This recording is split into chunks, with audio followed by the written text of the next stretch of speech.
Guys, आज का topic बहुत इंपॉर्टेंट होने वाला है, बट इनसे पहले हम लोग जान लें कि जो स्नैक पोइम आपका है क्लास 12 बिहार बोर्ड का जो रेनबो पार्ट 2 बुक में इंक्लूड है स्नैक पोइम, जो कि लिखा हुआ है डी.एच. लॉरेंस के द्वारा। इस पोइम के जो राइटर हैं डी.एच. लॉरेंस। आज हम लोग इस डी.एच. लॉरेंस के बारे में जानेंगे और साथ साथ ये जानेंगे कि स्नैक पोइम की जो थीम है, जो विषय वस्तु, वो क्या है, जहाँ से स्टूडेंट्स को हर बार प्रॉब्लम होती है कि उनके ऑब्जेक्टिव एग्जाम में सॉल्व नहीं होते हैं, बिकॉज उनको लगता है कि कहीं ना कहीं हमारे पार्ट के जो कन्फ्यूजन है वो क्लियर नहीं हुए, हमारे डाउट क्लियर नहीं हो पाए हैं। इसलिए मैंने सोचा कि भाई साहब चलो क्यों नहीं ऐसा कर दिया जाए कि आपको जो है पोइम के जो राइटर हैं डी.एच. लॉरेंस, तो उनसे रिलेटेड जो ऑब्जेक्टिव बन सकते हैं आपके एग्ज़ाम में, जो एग्ज़ाम में ऑब्जेक्टिव आ सकता है, तो मैंने सोचा कि आपको एग्ज़ाम में इस चैप्टर से रिलेटेड ऑब्जेक्टिव में प्रॉब्लम ना हो, क्योंकि बहुत बड़ा पोइम आपका है। इसलिए मैंने इस पोइम के जो राइटर डी.एच. लॉरेंस है उनका बिल्कुल उनके बारे में डिटेल से आपको कुछ नॉलेज देने का प्रयास किया है, और ये आपके एग्ज़ाम में ऑब्जेक्टिव को सॉल्व करने में काफ़ी हद तक मददगार साबित होगी। तो आइए शुरू करते हैं, जानते हैं डी.एच. लॉरेंस के बारे में। ओके, देखो डी.एच. लॉरेंस का जो फुल नाम है आप स्क्रीन में देख रहे हो कि डी.एच. लॉरेंस, डी फॉर होता है डेविड और एच फॉर होता है Herbert, David Herbert Lawrence. D.H.. Lawrence, D.H.. Lawrence जो होता है, ये डी आपका लिखा हुआ है, ये एच लिखा हुआ है, तो डी.एच. डी फॉर डेविड होता है और एच फॉर हर्बर्ट होता है। डेविड हर्बर्ट लॉरेंस, इसका पूरा नाम है डेविड हर्बर्ट लॉरेंट, शॉर्ट में इनको हम डी.एच. लॉरेंट कहते हैं। तो जानते हैं डी.एच. लॉरेंट के बारे में।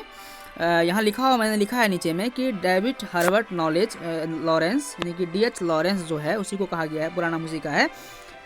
डेविड हर्बर्ट लॉरेंस यानी कि डी.एच. लॉरेंस, इसका जो जन्म हुआ था, यहाँ आप देखो गौर से कि 11 सितंबर 1885, 11 सितंबर 1885 को डी.एच. लॉरेंस का जन्म हुआ था।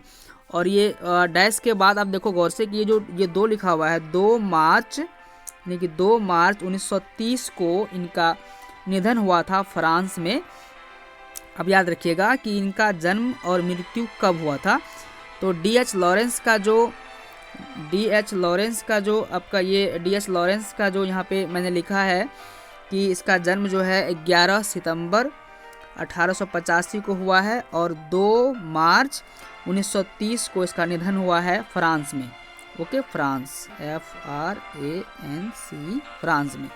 Okay, D.H.. लॉरेंस के बारे में और कुछ जान लेते हैं। Was an English novelist poet, यह एक इंग्लिश उपन्यासकार भी थे, एक इंग्लिश मतलब इंग्लैंड के बहुत ही फेमस प्रसिद्ध नॉवेलिस्ट थे, पोइट भी थे, कवि भी थे, प्ले राइट नाटककार भी थे, एसिस्ट निबंधकार भी थे, लिटरेसी क्रिटिक साहित्यिक जो व्यंग है, जो साहित्यिक कटाक्ष भी करते थे, एंड पेंटर भी थे।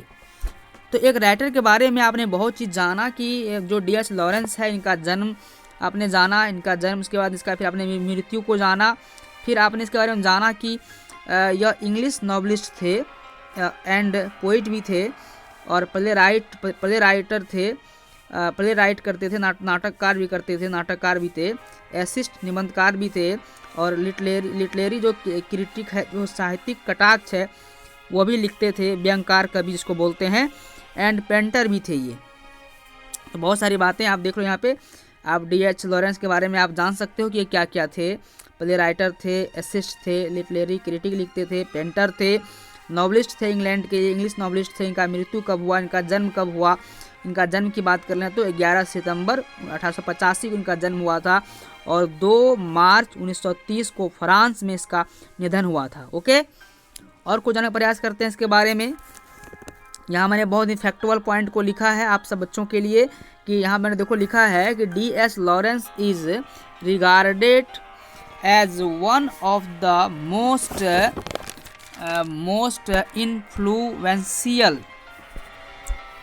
Influential writers of the 20th century. ये देखो डी.एच. लॉरेंस जो है, D H. Lawrence is regarded as one of the most influential writer of the 20th century, मतलब 20वीं शताब्दी के जो है बहुत ही सम्मानित और प्रभावशाली लेखक थे डी.एच. लॉरेंस। याद रखना है इनफ्लुएंशियल मतलब होता है प्रभावी, इन्फ्लुएंशियल ये जो वर्ड है इन्फ्लुएंशियल इसका मतलब प्रभावी होता है, और रिगार्डेड मतलब होता है सम्मानित, आदरणीय। तो अब मैं पढ़ता हूँ, D.H. Lawrence is regarded as one of the most influential writers of the 20th century, मतलब 20वीं शताब्दी के जो है D.H. लॉरेंस 20वीं शताब्दी के बहुत ही सम्मानित और बहुत ही प्रभावी किस्म के लेखक थे। Lawrence published many novels and poetry volumes in his life time. Lawrence ने अपने पूरी ज़िंदगी में, अपने संपूर्ण जीवन में बहुत सारे नॉवेल और कविता के वॉल्यूम को पब्लिश किया था।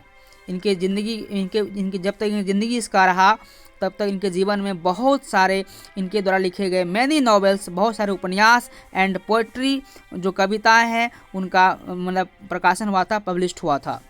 इंक्लूडिंग सॉन्ग एंड लवर्स, जैसे मैं कुछ इनका नॉवेल का नाम आपको बता देता हूँ, आप आराम से देख लो इसको। इंक्लूडिंग सॉन्ग्स एंड लवर्स, ये हो गई उनका नॉवेल था, songs and lovers. And women in love दूसरा हो गया। But is best known for his infamous novel Lady Chatterley lovers.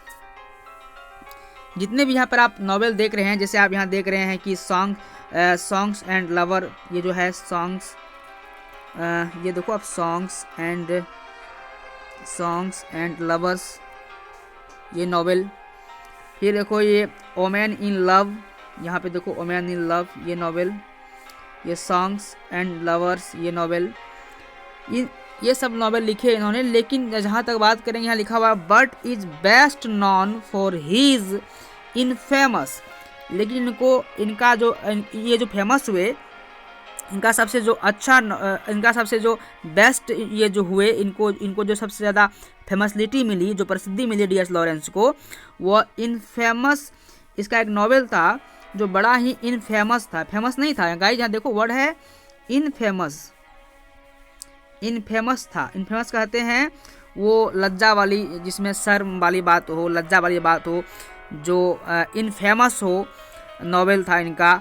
और नॉवेल का नाम था lady कैटरली lover.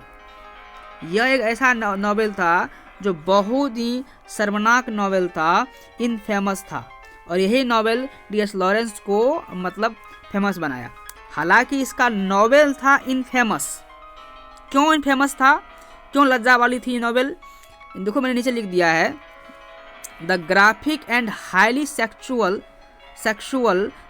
Novel was published in Italy इन 1928। ये जो आप नॉवेल देख रहे हैं कि लेडी कैटरली लवर्स, ये जो आप नॉवेल देख रहे हैं यहाँ पे लेडी कैटरली लवर्स, ये नॉवेल इनका जो है D.H. लॉरेंस का ये जो नॉवेल है, ये नॉवेल बहुत इनफेमस था, मैंने एक शर्म किस्म का था, लज्जा वाली थी। क्यों थी, क्योंकि इस नॉवेल में हाईली सेक्सुअल मतलब काफ़ी ज़्यादा मात्रा में सेक्स के बारे में लिखा गया था, हाईली सेक्सुअल था नॉवेल। वाज पब्लिश्ड, जो पब्लिश्ड हुआ था इन इटली में, इन इटली, देखो यहाँ लिखा इटली है, इटली यहाँ पे लिखा इटली में। कब हुआ था, तो 1928 में, 1928 में।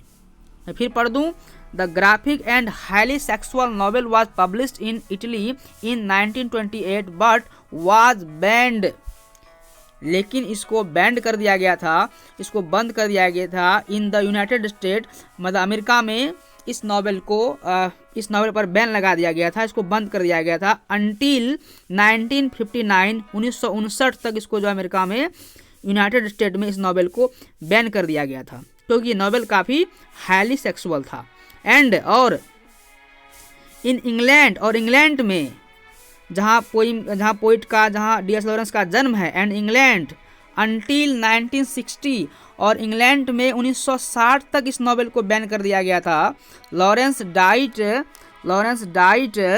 इन फ्रांस ऑन 2 मार्च 1930, और लॉरेंस की मृत्यु जो है फ्रांस में हुआ था 2 मार्च 1930 को। तो इसके मरने के बाद भी ये नोबेल जो है कई सालों तक जो है यूनाइटेड स्टेट अमेरिका में और कई सालों तक जो है उसके अपने जन्मभूमि इंग्लैंड में बैन रहा। आप देख सकते हैं कि ये नोबेल का ये जो नोवेल है आपका, ये जो नोवेल है डी.एस. लॉरेंस का लिखा हुआ इनफेमस नोवेल है जिसका नाम है लेडी कैटरली लवर। लेडी कैटरली लवर, ये जो लेडी कैटरली लवर है, ये जो नोवेल है, इस नोवेल का पब्लिश जो है, ये नोवेल जो पब्लिश किया गया था सबसे पहली बार इन इटली। देखो इन इटली में पब्लिश हुआ था। और कब हुआ था? 1928 को हुआ था। बट लेकिन वाज बैंड, इनको बैन कर दिया गया था in the United state, America में इसको बैन कर दिया गया था अंटिल 1959 तक इस नोवेल को अमेरिका में बैन कर दिया गया था बिकॉज ये नोवेल जो था हाईली सेक्सुअल था। एंड इन इंग्लैंड अंटिल 1960, और इंग्लैंड में 1960 तक इस नोवेल को बैन कर दिया गया था। Lawrence died in France on 2 मार्च 1930, और लॉरेंस की मृत्यु जो है 2 मार्च 1930 को फ्रांस में हो गया था। ओके, इतना आपको समझ में आ गया होगा। आपके ऑब्जेक्टिव यहाँ से आ सकते हैं, इसलिए मैंने इसको कई बार रिपीट करके पढ़ाया है। मैं ऐसा करता हूँ कि आपको ये सारा बातें समझ में आ गया होगा। और बात करें यहाँ पे कुछ जो डी.एस. लॉरेंस के जो कुछ नोटेबल वर्क्स है, इनकी जो प्रमुख रचना है डी.एस. लॉरेंस का, वो आप देख लें। इनका मैंने यहाँ पे लिख दिया है सॉन्ग्स एंड लवर्स, ये है इनका। और द रेनबो, ये भी इसी का लिखा हुआ है। वोमेन इन लव, ये भी इसी का लिखा हुआ है। और लेडी कैटरली लवर्स, मैंने कहा कि इसी नोवेल को बैन किया गया था, और ये इनफेमस नोवेल था जो इटली में 1928 में 1928 में पब्लिश हुआ था, और अमेरिका में इसे 1959 तक बैन किया गया था, और इंग्लैंड में 1960 तक इस नोवेल को बैन कर दिया गया था। ओके, ये आपका इसका डी.एस. लॉरेंस का ये नोटेबल बुक्स हैं, ये नोवेल हैं सारे, और ये सभी नॉवेल्स के राइटर जो है डी.एस. लॉरेंस है। बढ़ते हैं आगे इस चैप्टर का थीम के बारे में। इस चैप्टर में क्या आखिर है, तो इस चैप्टर का थीम की बात करें, इस पोइम की थीम की बात करें, थीम बिल्कुल सरल है, सीधा है। This poem is set in the poets back yard. मतलब ये जो पोइम है ये कवि के आसपास के क्षेत्रों से जुड़ा हुआ है, उसके जो कवि के आसपास के जो एरिया है उनसे जुड़ा हुआ है। वेयर देयर, जहाँ उन्होंने, where there is a water trough, जहाँ एक जो है वाटर ट्रफ नाद पड़ा हुआ है। When the poet goes to the through to fill a pitcher with water for his own use, जहाँ पे कवि जो है अपने साथ एक पिचर को लेके, पिचर बोलते हैं पिचर को अपने साथ लेकर के उस वाटर ट्रफ के पास जाता है पानी भरने के लिए या पानी पीने के लिए, अपने यूज के लिए। तो वहाँ पर जाने के बाद क्या होता है, ही इनकाउंटर्स अ स्नेक, उनका सामना एक सांप से होता है। Which has come to the through before him, जो कि वहाँ पर उस वाटर ट्रम्प पे नाद पर जो है जो सांप है वो कवि के पहुंचने से पहले ही पहुंच करके पानी पी रहा था। वो बिफोर उससे आ गया था, पहले आ गया था कवि से। कवि जो है कवि जो है सेकंड व्यक्ति होगा जो उससे पहले कोई पानी पी रहा था, वो स्नैक था। द इंटायर पोइम्स, ये पूरी कविता जो है रिवोल्व्स करती है, रिवोल्व्स मतलब घूमती है, अराउंड दिस वेरी इनकाउंटर्स, उनका जो सामना, जब तक वो सांप को देखता रहता है और उनका सामना जो सांप से होता है, जो उनका इनकाउंटर सांप के साथ होता है, सामना सांप के साथ होता है, तो सांप का इनकाउंटर, सांप और राइटर के जो इनकाउंटर है, जो सामना सामनी है, उस राइटर के सामने सांप क्या क्या हरकतें करता है और राइटर ने क्या क्या हरकतें सांप के साथ किया, ये सारी जो पोइम की जो पोइम है ये उसी के इर्द गिर्द घूमती। Entire poem revolves around this very encounter, ये पूरी तरह से ये पोइम जो है इनकाउंटर होती है, आमने सामने होती है स्नैक और राइटर के बीच। ये इस पोइम का थीम है। धन्यवाद, मिलते हैं अगले वीडियो में।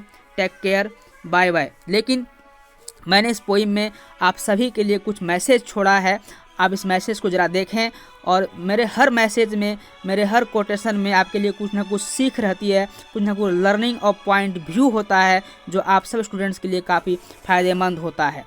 आइए शुरू करते हैं। गम न कर ज़िंदगी बहुत बड़ी है, गम न कर ज़िंदगी बहुत बड़ी है, चाहत की महफिल तेरे लिए सजी है।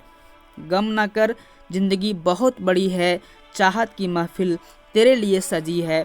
बस एक बार मुस्कुरा कर तू तो देख, बस एक बार मुस्कुरा कर तो देख, तकदीर खुद तुझसे मिलने बाहर खड़ी है, तकदीर खुद तुझसे मिलने बाहर खड़ी है। एंड नेक्स्ट, बैठे बैठे ज़िंदगी बर्बाद ना कीजिए, बैठे बैठे ज़िंदगी बर्बाद ना कीजिए, ज़िंदगी मिलती है कुछ कर दिखाने के लिए। बैठे बैठे ज़िंदगी बर्बाद ना कीजिए, ज़िंदगी मिलती है कुछ कर दिखाने के लिए। रोके अगर आसमान हमारे रास्तों को, रोके अगर आसमान हमारे रास्तों को, तो तैयार हो जाओ आसमान झुकाने के लिए, तो तैयार हो जाओ आसमान झुकाने के लिए। धन्यवाद, मिलते हैं नेक्स्ट वीडियो में। Take care, bye bye.